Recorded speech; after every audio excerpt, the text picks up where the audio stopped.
नमस्कार, जय हिंद। आज हम लोग पढ़ेंगे एनसीईआरटी क्लास 8 का मैथ, जो कि एक्सरसाइज 9.1 पढ़ने वाले हैं। एक्सरसाइज 9.1 का क्वेश्चन नंबर फर्स्ट में दिया गया है, the shape of the top surface of a table is a ट्राइपीजियम, find its area. मतलब कि एक टेबल है और इस एक टेबल है, उसका जो सरफेस एरिया है वो ट्राइपीजियम शेप का है, ठीक है। और वही जो ट्राइपीजियम शेप का है उसी का एरिया हमको निकालना है, टॉप सरफेस एरिया निकालना है, ठीक है। हमारे पास एक ट्राइपीजियम शेप का एक कागज़ है, जो कि इसके माध्यम से समझने का प्रयास करिए।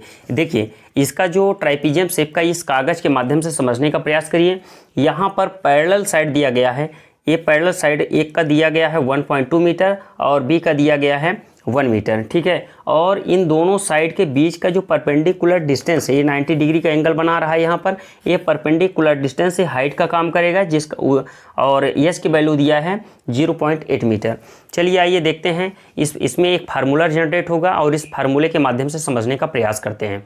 इसमें जो area of trapezium is equal to 1/2 a + b into height, ठीक है। और उसके वैल्यू जो उस फार्मूले पर वैल्यू को पुट कर दीजिए, डायरेक्ट तौर पर उसका रिजल्ट मिल जाएगा, ठीक है। तो देखिए, यहाँ पर आपका दिया गया है 1.2 और ब्रैकेट के अंदर दिया गया ए का वैल्यू दिया गया है। देखिए, फार्मूले पर ए की वैल्यू दिया है 1.2 और प्लस और बी की वैल्यू दिया है 1, ठीक है, इंटू हाइट दिया है 0.8 मीटर, ठीक है। अब यहाँ पे आपका क्या हो जाएगा, 1/2 और यहाँ पर जब ब्रैकेट हटेगा तो जो कोष्टक जो हटेगा ना, तो यहाँ मल्टीप्लाई लग जाएगा, ठीक है। यानी कि जो ब्रैकेट लगा हुआ है इसमें जब हटेगा तो मल्टीप्लाई लग जाएगा। जब इसको सॉल्व करेंगे तो ऑलरेडी ब्रैकेट हट जाएगा, तो यहाँ पर हो जाएगा 2.2 इंटू 0.8 मीटर, ठीक है। अब देखिए 2 1 जा 2 और ये 1.1 ये कैंसिल आउट हो जाएगा। आपका करेक्ट आंसर हो जाएगा 0.88 यानी मीटर स्क्वायर, ठीक है। यानी कि आपका करेक्ट आंसर ये हो जाएगा।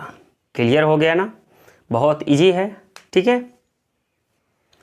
आइए देखते हैं क्वेश्चन नंबर 2। यानी क्वेश्चन नंबर 2 में दिया गया है कि the area of a ट्राइपीजियम is 34 centimetre square. देखिए, इसमें फर्स्ट क्वेश्चन में आपको एरिया निकालना था, लेकिन सेकंड क्वेश्चन में आपको साइड निकालना है, ठीक है। तो उसी तरीके से आपका एक हमारे पास एक कागज़ है और इस कागज़ के माध्यम से जो ट्राइपीजियम शेप का एक कागज़ है, जो कि इस कागज़ के माध्यम से समझने का प्रयास करते हैं। देखिए, यहाँ पर ये पूरा सरफेस एरिया दिया गया है हमारे पास 34 सेंटीमीटर स्क्वायर, ठीक है। और फर्स्ट साइड दिया है, यानी कि फर्स्ट साइड दिया गया है 10 सेंटीमीटर। सेकेंड साइड हमको नहीं दिया गया है, आप लोग अच्छे से देख सकते हैं। और आपका जो perpendicular distance between them is 4 centimetre, ठीक है। यानी कि एक साइड दिया हुआ है, सेकंड साइड हमको निकालना, फर्स्ट साइड दिया है, सेकंड साइड निकालना है। परपेंडिकुलर डिस्टेंस जो है ना, हाइट का काम करेगा, ठीक है। और ये 34 सेंटीमीटर स्क्वायर एरिया दिया गया है और सेम फार्मूला से इसको भी सॉल्व कर सकते हैं। तो ट्राइपीजियम यानी कि area of trapezium is equal to 1/2 a + b into height, ठीक है। आपका जो फार्मूला है बोर्ड पर स्क्रीन पर लगा हुआ है।